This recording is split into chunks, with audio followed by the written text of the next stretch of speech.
स्वागत है दोस्तों आपका फिर से एक नया वीडियो में। तो दोस्तों आज के इस वीडियो में हम बात करने वाले हैं एचएफसीएल लिमिटेड के बारे में। एचएफसीएल का जो शेयर है अगर इसकी हम बात करेंगे तो लास्ट सेशन में फ्राइडे को यहाँ पर इस स्टॉक में थोड़ी तेज़ी के साथ क्लोजिंग होती हुई दिखाई पड़ रही है। अब इस स्टॉक में यहाँ पर आगे क्या हो सकता है उसके बारे में इस वीडियो में हम बात करने वाले हैं। और यहाँ पर काफ़ी बड़ी खबर निकल करके आ रही है कंपनी की ओर से, जो कि इस वीडियो में आपको आगे बताने वाला हूँ। और यहाँ पर क्या असर हो सकता है उसका वो भी आगे हम देखने वाले हैं। तो चलिए दोस्तों वीडियो को शुरू करते हैं। अगर आपने चैनल पे पहली बार विज़िट किया है तो चैनल को सब्सक्राइब ज़रूर कर लीजिएगा और नोटिफिकेशन बेल का आइकन भी प्रेस कर लीजिएगा। आपको इस चैनल पर स्टॉक मार्केट से रिलेटेड लेटेस्ट वीडियोस मिलती रहती हैं और एचएफसीएल से रिलेटेड जब भी कोई भी अपडेट आएगी बिल्कुल आपको इस चैनल पर मिल जाएगी। दोस्तों अगर हम बात करेंगे एचएफसीएल की तो इसकी क्लोजिंग जो थी थर्सडे को वो 66 रुपये और 65 पैसे पे थी और लास्ट सेशन यानी कि फ्राइडे को ये 66 रुपये और 70 पैसे पे हुई है। लगभग जो क्लोजिंग थी इसकी थर्सडे को उसके आसपास ही यहाँ पर क्लोजिंग देखने को मिल रही है। और यहाँ पर ओपनिंग की बात करेंगे तो ओपनिंग इस स्टॉक में हुई थी 67 रुपये पे और उसके बाद इस स्टॉक ने 68 रुपये का हाई बनाया और लो बनाया था 66 रुपये और 60 पैसे का और क्लोजिंग भी है 66 रुपये और 70 पैसे पे।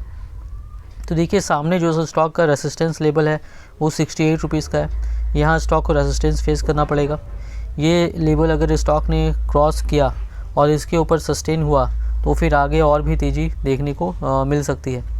बाकी यहाँ पर अगर हम बात करेंगे तो इस स्टॉक में जो वॉल्यूम यहाँ पर हुआ है लास्ट डे में एनएसी बीएससी दोनों को मिला करके अगर देखें तो 39-40 लाख तक का वॉल्यूम हुआ है।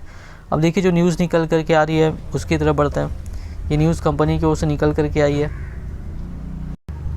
और इस नोटिस में कंपनी ने यहाँ पर कुछ चीज़ें बताई हैं जो कि मैं आपको आगे बताने वाला हूँ।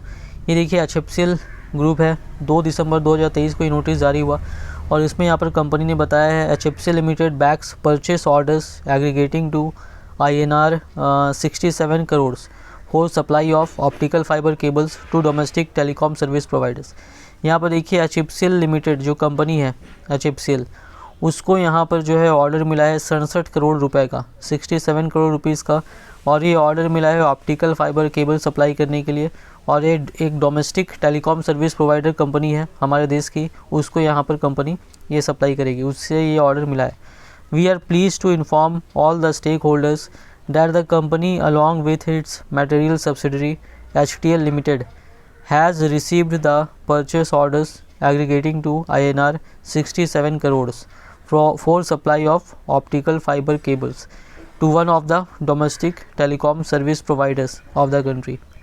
यहाँ पर देखिए कंपनी बता रही है कि कंपनी को ये बताते हुए काफ़ी खुशी हो रही है अपने शेयर होल्डर्स को और एक्सचेंज को भी कि यहाँ पर जो कंपनी की मटेरियल सब्सिडरी HTL लिमिटेड उसके तहत यहाँ पर कंपनी को 67 करोड़ रुपए का जो है ऑर्डर मिला है और ये ऑर्डर मिला है ऑप्टिकल फाइबर केबल सप्लाई करने के लिए हमारे देश की एक domestic telecom service provider company को। यहाँ पर देखिए बताया गया है जो टाइप है ऑर्डर का वो यहाँ पर डोमेस्टिक टेलीकॉम सर्विस प्रोवाइडर को करना है और कंडीशन जो है ऑर्डर का वो यहाँ पर purchase orders received for supply of optical fibre cable supply करने के लिए परचेस ऑर्डर यहाँ पर मिला है एचएफसीएल को। और कंपनी जो है वो डोमेस्टिक है यानी देश की टेलीकॉम कंपनी है और जो उनको देना है यहाँ पर supply of various types of optical fibre cables as per customer specifications.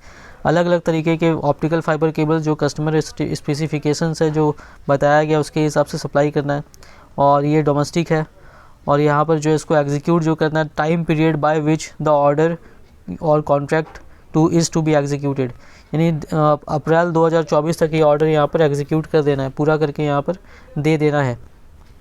और यहाँ पर जो है ये ऑर्डर जो रहा है ये 67 करोड़ रुपीज़ का इंक्लूडिंग GST यहाँ पर है।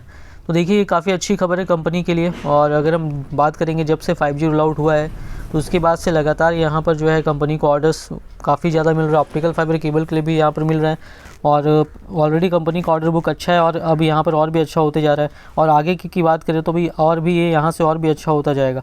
अभी काफ़ी तेज़ी से इंडिया में 5G को लेकर के काम हो रहा है, सभी जगहों तक 5G पहुँचाया जा रहा है। टारगेट जो जियो और भारती एयरटेल जो डिप्लॉयमेंट कर रही है 5G इंफ्रास्ट्रक्चर बनाने के लिए, तो उनका टारगेट है कि जियो का तो इस साल के लास्ट तक का ही टारगेट है कि पूरे पैन इंडिया कवरेज कर ले और एयरटेल का अगले साल के फर्स्ट क्वार्टर तक है। तो सब मान के चलिए कि अगले साल के फर्स्ट क्वार्टर तक यहाँ पर जो है अच्छा खासा कवरेज इंडिया में हो जाएगा। काफ़ी तेज़ी से 5G सब्सक्रिप्शंस हो रहा है और 5G की एडप्टेबिलिटी यहाँ पर बढ़ भी रही है। तो यहाँ पर इससे आगे चल करके ये जो ऑर्डर्स है कंपनी को ऑलरेडी मिलना शुरू हो गए हैं, काफ़ी ज़्यादा मिल रहे हैं, अभी और भी ये यहाँ से बढ़ता हुआ दिखाई देने वाला है। तो अगर आपका ये स्टॉक में आपका होल्डिंग है तो आप कम से कम अगर लॉन्ग टर्म व्यू है तो इसको होल्ड कीजिएगा, तो काफ़ी अच्छा फ़ायदा यहाँ पर हो सकता है। क्योंकि जिस तरीके से कंपनी काम कर रही है उसके हिसाब से यहाँ पर आगे काफ़ी फ़ायदा होता हुआ दिखाई पड़ सकता है। कंपनी को PLI स्कीम के तहत भी अप्रूवल मिला हुआ है, इसके तहत इंसेंटिव मिलेगा कंपनी को जितना ज़्यादा मैन्युफैक्चरिंग करेगी, तो ये काफ़ी बड़ा प्लस पॉइंट है।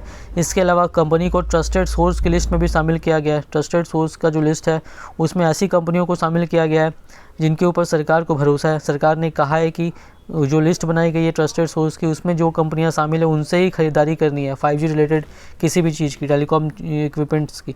तो यहाँ पर भी HFCL उसमें शामिल है, तो HFCL से ख़रीदारी होगी, ये साफ यहाँ पर बात है।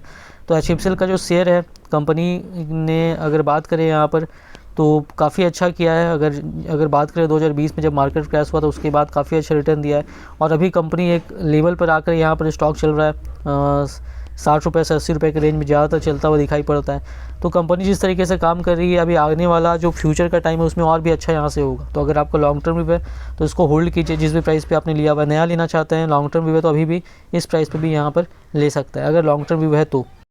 इसके अलावा एक और खबर निकल करके आ रही है, इसमें देखिए यहाँ पर बताया जा रहा है bridging the spectrum gap, the crucial role of mid bands in 5G and beyond. यहाँ पर बताया जा रहा है कि 5G जो कवरेज अच्छे तरीके से फैलाना तो उसके लिए मिड बैंड की कितनी ज़्यादा इंपॉर्टेंस है।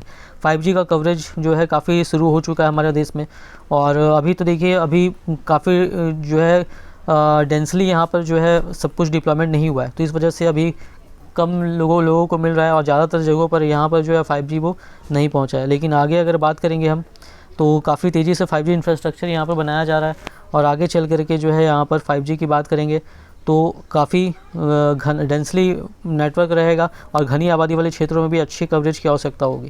तो उसके लिए यहाँ पर बताया जा रहा है कि मिड बैंड्स की ज़रूरत यहाँ पर पड़ सकती है, यानी कि जो स्पेक्ट्रम की नीलामी 5G की हुई थी पिछले साल, उसके बाद जो है यहाँ पर और अच्छा नेटवर्क पहुँचे उसके लिए कुछ दूसरे बैंड्स की, जिससे कि और ज़्यादा स्ट्रॉन्ग कवरेज रहेगा, उसकी नीलामी आगे होती हुई दिखाई पड़ सकती है। तो अगर हम बात करेंगे यहाँ पर तो इसमें इस खबर में वही बताया गया है कि जो 5G टेक्नोलॉजी है उसकी जो कनेक्टिविटी है और ज़्यादा अच्छी सर्विस रहे, लो लेटेंसी रहे, तो उसके लिए यहाँ पर कुछ और बैंड्स की नीलामी करनी पड़ सकती है, क्योंकि आगे होता हुआ दिखाई पड़ सकता है, जिससे कि यहाँ पर जो है और भी अच्छा कवरेज 5G का रहेगा। और यहाँ पर इससे एक बात समझ सकते हैं कि काफ़ी तेज़ी से 5G को लेकर के काम हो रहा है हमारे देश में और HFCL भी टेलीकॉम सर्विस कंपनी है, टेलीकॉम इक्विपमेंट बनाती है, उसमें ऑप्टिकल फाइबर केबल्स खास करके स्पेशलिस्ट है उसमें, बाकी कई और प्रोडक्ट्स पोर्टफोलियो भी कंपनी अपना बढ़ा रही है। तो शेयर काफ़ी अच्छा है, अगर आपका लॉन्ग टर्म व्यू है तो बिल्कुल होल्ड कीजिए। इन्वेस्टमेंट करने के पहले अपना रिसर्च जरूर कीजिएगा। वीडियो पसंद आई तो वीडियो को लाइक कीजिएगा, चैनल पर पहली बार विजिट किया तो चैनल को सब्सक्राइब जरूर कर लीजिएगा।